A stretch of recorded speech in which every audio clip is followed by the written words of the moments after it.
በወር 10 ሺህ ብር የምታገኝ ከሆነ በየወሩ 4 ሺህ ብሩን ወደ ቆሻሻ በጣ እየወረወርክ እንደሆነ ብነግርህ ታምነኛለህ? ሌባ አልሰረቀም፣ መንግስትም አልወሰደብህም። ነገር ግን ሳታውቀው በየቀኑ በምትወስዳቸው ጥቃቅን ውሳኔዎች የኪስህን ቀዳዳ እያሰፋው ነው። ጥናቶች እንደሚያሳዩት አብዛኛው ኢትዮጵያዊ ሰራተኛ እድሜ ልኩን ደክሞ መጨረሻ ላይ ባዶ እጁን የሚቀረው ስለማይሰራ አይደለም። እንዲያውም የኛ ሰው የዓለምን ያህል ይለፋል ይባላል። ችግሩ ግን የገንዘብ ወጥመድ ውስጥ መግባታችን ነው። ዛሬ በዚህ ቪዲዮ አብዛኛው ሰው የማይነግርህና ግን የኢትዮጵያን ሰራተኞች ደም እየመጠጡ ያሉ 5 ድንቅ ምክንያቶችን እናያለን። አምስተኛው ነጥብ ደግሞ ምናልባትም ኑሮን ዛሬውን እንድትቀይር የሚያስገድደው እውነት ነው።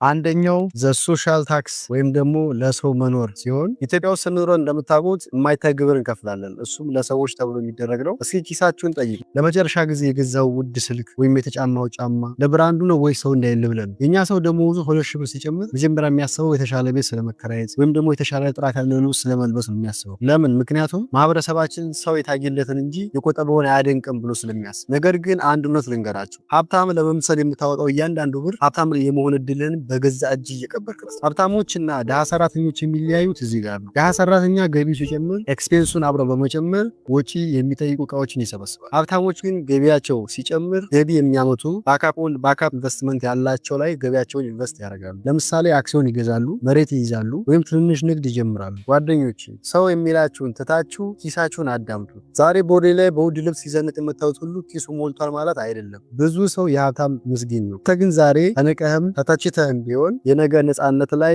ኢንቨስት አድርግ። ሁለተኛው ሴፍ ጆብ ኢሉዥን ይባላል። ይሄ ደግሞ የመረጋጋት ስሜት እንለዋለን። ብዙዎቻችን አንድ የመንግስት ወይም የድርጅት ስራ ከያዝን በኋላ አረፍን፣ በቃ ተገላገልም ብለን እናስባለን። ነገር ግን በአሁኑ ሰዓት ዓለም ላይ በጣም አደገኛው ነገር አንድ የገቢ ምንጭ ብቻ መያዝ ነው።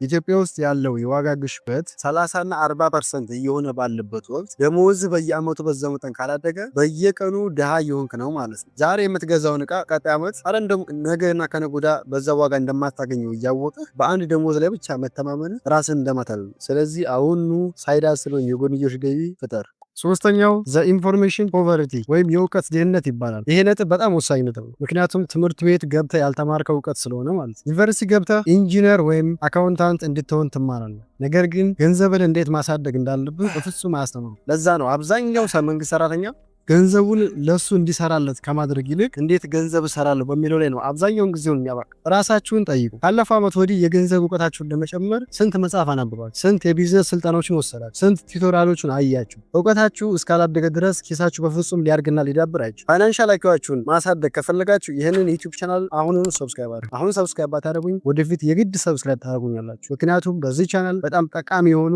አይዲያዎችን ስለምናነሳ ማለት ነው። አራተኛው ዲፔንደንሲ ካልቸር ይባላል። ይሄ በባህላችን ውስጥ ያለ ትልቁ ችግር ነው። አንድ ሰው ስራ ሲይዝ መላው ቤተሰቡ ከሱ ብዙ ነገር ኤክስፔክት ያደርጋል። ቤተሰባችሁና ጓደኞቻችሁ ማገዛችሁ ጥሩ ነው፣ እኔ እንደዛ ታደርጉ እያልኩ ሳይሆን፣ ግን አብዛኛው ሰው ኢንቨስት ከማድረግ ይልቅ ሰዎችን በማገዝ ላይ ያለውን በማካፈል ላይ እርዳታ ላይ ብቻ ስለሚጠመድ ራሱን መቀየር ያቅተዋል። ሁለት እግር አለ ተብሎ ሁለት ዛፍ አይወጣም እንደሚባለው ገንዘብን መጀመሪያ ለራስ እድገት ካላዋልከው ለዘላለም ሰውን የምትረዳበት አቅም አይኖርም። መጀመሪያ ራሳችሁን አድኑ። መጀመሪያ አንተ ራስን ችለህ በሁለት እግር ቁም። ከዛ በኋላ ሰዎችን ያለ ገደብ እንደፈለክ ማገዝ መርዳት ትችላለህ።